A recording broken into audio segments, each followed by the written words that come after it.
All right, today we're going to dive into a really fascinating puzzle. Think of it like a prophetic detective story, pieced together from all these different clues, ancient calendars, hidden symbols, and one single, really cryptic phrase that might just totally change how we think about the seasons. So it all kicks off with a question that, seems to totally defy logic. Can a spiritual harvest happen in winter? I mean, think about it. Harvests are all about warmth, spring, summer. So how on earth could one happen in the dead of winter? It just feels impossible, a total contradiction. But what if? What if there's a different kind of harvest? One that's timed to a sort of hidden prophetic clock. Well, today we're exploring an interpretation from our source material that does just that. It pieces together this whole trail of ancient clues to argue that yes, the answer to that question is a big, definitive yes.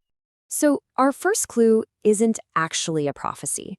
It's a twist in time itself. We're talking about a major change to an ancient calendar, one that ended up creating two totally parallel ways of marking the year. Okay, so the foundational claim from our source is this. Originally, the Hebrew year started in the fall with a month called Tishri. But then, way back in the time of Moses, a divine command basically flipped the whole calendar on its head. It made the spring month, Nisan, the new beginning. And just like that, you've got two different counting systems running at the same time. You gotta remember that detail. It is absolutely crucial for everything that follows. Okay, let's move on to the next clue, and you'll start to see how this all builds.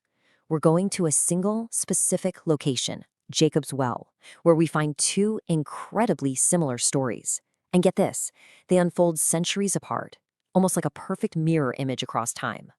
So the source we're looking at connects two very specific encounters. You've got Jacob meeting his future wife Rachel way back in Genesis, and then centuries later Jesus meeting the Samaritan woman in the Gospel of John. The idea here is that these are deliberate parallels. The setting is exactly the same, and this whole theme of a well and a future bride is central to both stories. And right here, the connection starts to really snap into focus. The location, Jacob's Well. That's our constant. But the calendar, that's the variable. Remember that switch? Well, according to the source, the Genesis story is running on that original fall-based calendar, but the story in John, that one's using the newer spring-based version. We're literally seeing the same scene, just through two completely different calendrical lenses. Okay, this brings us to the absolute heart of the argument. This is the most critical clue of all. It's a single, kind of cryptic statement from Jesus that our source interprets not as some nice metaphor, but as a direct, time-sensitive instruction. So there he is at Jacob's Well, and Jesus says something that probably sounded a little odd. He starts by acknowledging what everyone knew. Hey, don't you guys say the wheat harvest is still 4 months away? But then he does this major pivot and says, Behold, I say unto you, lift up your eyes and look on the fields, for they are white already to harvest. He's pointing to a different harvest, one that's ready to go right then and there. And here's the key interpretation from the source material.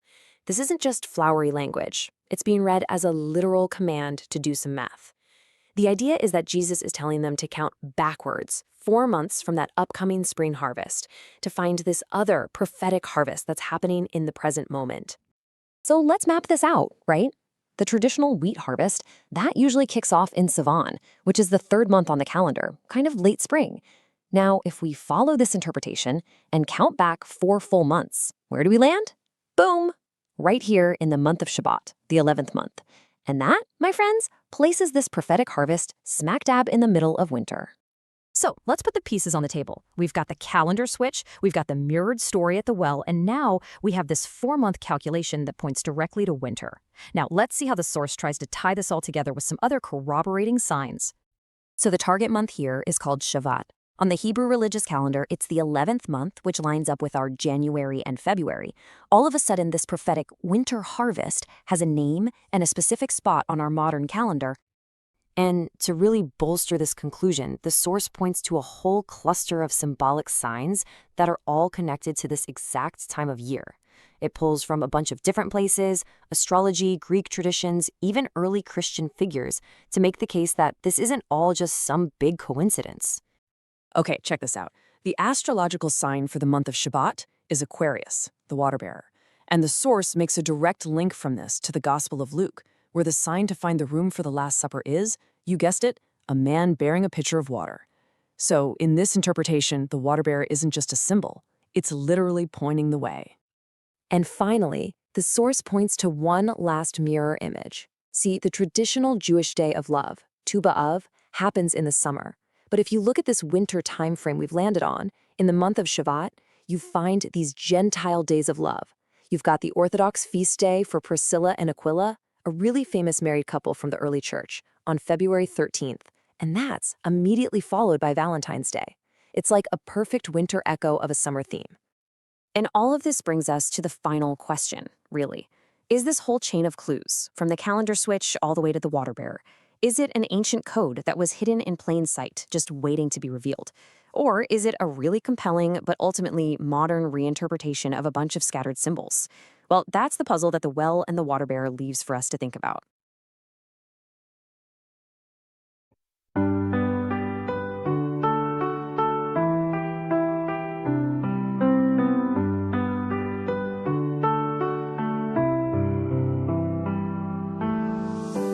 Only a little while, sowing and reaping. Only a little while, our vigil keeping. Then we shall gather home, no more to sever. Clasped in eternal love, blessed, blessed forever.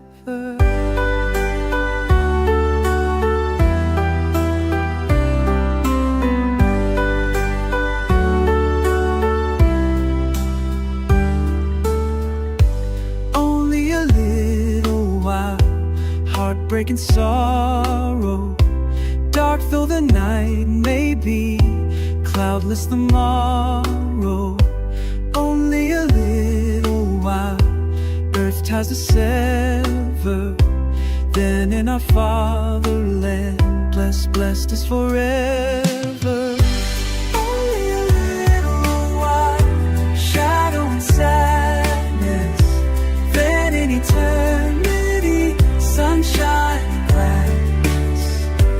Only a little while, then on the river, home, rest and victor, calm, life, joy forever.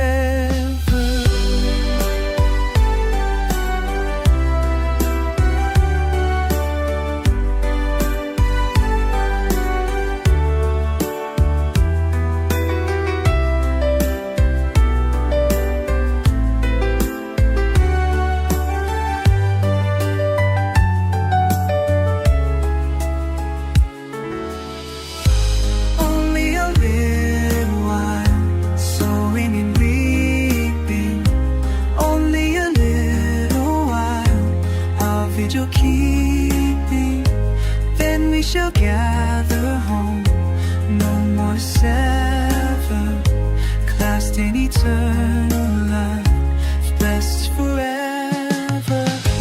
Only a little while, heartbreak and sorrow, dark though the night may be, cloudless the morning.